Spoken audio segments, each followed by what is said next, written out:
نحمده ونصلي على رسوله الكريم اما بعد فقد قال الله تبارك وتعالى في القرآن المجيد والفرقان الحميد اعوذ بالله من الشيطان الرجيم بسم الله الرحمن الرحيم وكذلك فتنا بعضهم ببعض ليقولوا أهؤلاء من الله عليهم من بيننا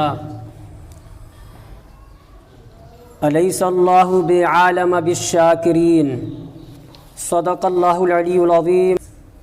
بزرگوں اور عزیز دوستوں،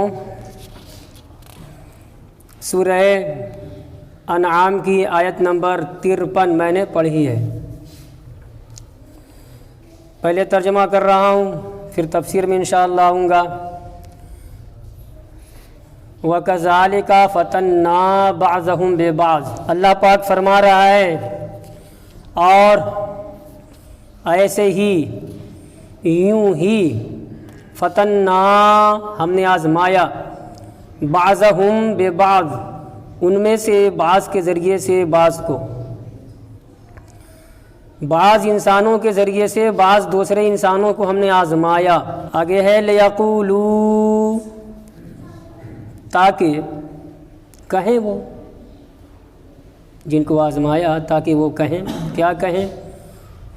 اہؤلاء من اللہ علیہم من بیننا، کیا یہی وہ لوگ ہیں ہمارے درمیان، ہم میں یہی وہ لوگ ہیں جن پر اللہ نے احسان کیا، فضل کیا۔ آگے ہے الیس اللہ بعالم بالشاکرین، کیا اللہ خوب جاننے والا نہیں ہے؟ کیا اللہ خوب نہیں جانتا، خوب جاننے والا نہیں ہے کس کو، کن کو؟ بالشاکرین، شکر کرنے والوں کو۔ ترجمہ ہوا، سنیے اب تفسیر۔ فتنّا کی تفسیر کر رہے ہیں ابتلینا، ہم نے آزمایا، معنی وہی ہے، دوسرا لفظ ہے جو قرآن میں فتنّا ہے، اسی کو بیان کرنے کے لیے عربی میں دوسرا لفظ لا دیے۔ چلیے اردو میں ترجمہ دونوں کا وہی ہوگا، ہم نے آزمایا، آزمائش میں ڈال دیا، امتحان لیا۔ ابتلا، ابتلا کے معنی ہوتے ہیں آزمائش، اختبار، امتحان۔ بعضہم ببعض، بعض کے ذریعے سے بعض کا امتحان لیا، بعض کو آزمایا۔ تو بعض کو آزمایا، بعض کے ذریعے، تفسیر سنیے۔ بعض کو آزمایا اللہ نے، یعنی غنی، مالدار، دولت مند کو آزمایا، کس کے ذریعے سے؟ کس بعض کے ذریعے سے؟ بالفقیر، فقیر کے ذریعے سے۔ مالداروں کو اللہ تعالیٰ آزماتا ہے دنیا میں، اور مالداروں کی آزمائش کیا ہے؟ مالداروں سے سابقہ پڑ جائے غریب، تنگ دست، فقیر مسلمان کا، اپنی ضرورت رکھ دے، اپنا سوال رکھ دے، معمولی چیز نہیں ہے۔ اب مالداروں پر یہ فرض عائد ہوتا ہے، اللہ تعالیٰ نے ان کو نوازا ہے، مال دیا ہے، دولت دی ہے، دنیا کی دولت دی ہے، تو اپنے مسلمان بھائی جو اس کے دروازے پر پہنچ رہا ہے، اس سے اپنی ضرورت میں رکھ رہا ہے، اس کو بتلا رہا ہے، آپ کا احسان ہوتا، آپ کا کرم ہوتا، اگر میرا یہ کام ہو گیا ہوتا۔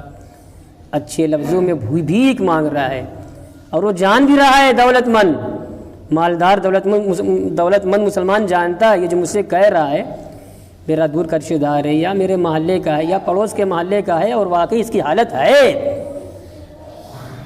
اور دیا نہیں، ہو گئی آزمائش، آزمائش ہو گئی۔ تفسیر کر رہے ہیں قرآن کی اس آیت کی، اراد، اللہ نے مراد لی ہے، اللہ کی جو اللہ کے قول کی اور یہ آیت کی جو مراد ہے، جو تفسیر وہ یہ ہے کہ ابتلى الغنی بالفقیر والشریف بالوضیع، اللہ تبارک و تعالیٰ نے غنی مالدار مسلمان کو آزمایا، بالفقیر، فقیر محتاج مسلمان کے ذریعے سے، والشریف بالوضیع، اور شریف عزت دار سور سے طاقت والے مسلمان کو آزمایا، بالوضیع،